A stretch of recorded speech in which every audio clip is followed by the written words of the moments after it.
Guarantee ಸಮಾವೇಶದಲ್ಲಿ ಊಟಕ್ಕೆ ಮಹಿಳೆಯರಿಂದ ನೂಕುನುಗ್ಗಲು.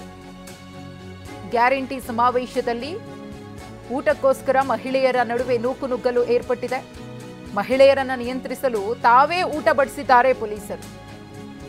ಬಾಗಲಕೋಟೆಯ ನವನಗರ ಸೆಕ್ಟರ್ನಲ್ಲಿ ಗ್ಯಾರಂಟಿ ಸಮಾವೇಶವನ್ನು ಆಯೋಜನೆ ಮಾಡಲಾಗಿತ್ತು. ಈ ಸಂದರ್ಭದಲ್ಲಿ ಊಟಕ್ಕೆ ಮಹಿಳೆಯರು ಯಾವ ರೀತಿಯಾಗಿ ಮುಗಿಬಿದ್ದಿದ್ದಾರೆ ಅನ್ನೋದನ್ನು ಗಮನಿಸ್ತಾ ಇದ್ದೀರಿ. ಪರಿಸ್ಥಿತಿಯನ್ನು ಕಂಟ್ರೋಲ್ ಮಾಡೋಕೆ ಸಾಧ್ಯವಾಗದೆ ಖುದ್ದು ಪೊಲೀಸರೇ ಹೋಗಿ ಊಟ ಬಡಿಸಿದ್ದಾರೆ. ಗಮನಿಸ್ತಾ ಇದ್ದೀರಿ ಎಷ್ಟು ಸಂಖ್ಯೆಯಲ್ಲಿ ಜನ ಸೇರಿದ್ದಾರೆ ಅಂತ ಹೇಳಿ.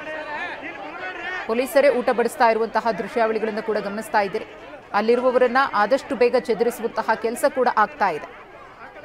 ಪಲಾವ್ಗೋಸ್ಕರ ಮಹಿಳೆಯರು ಮುಗಿಬಿದ್ದಿದ್ರು. ಅವರನ್ನ ಕಂಟ್ರೋಲ್ ಮಾಡೋದಕ್ಕೆ ಪೊಲೀಸರು ಹರಸಾಹಸವನ್ನ ಪಟ್ಟಿದ್ದಾರೆ.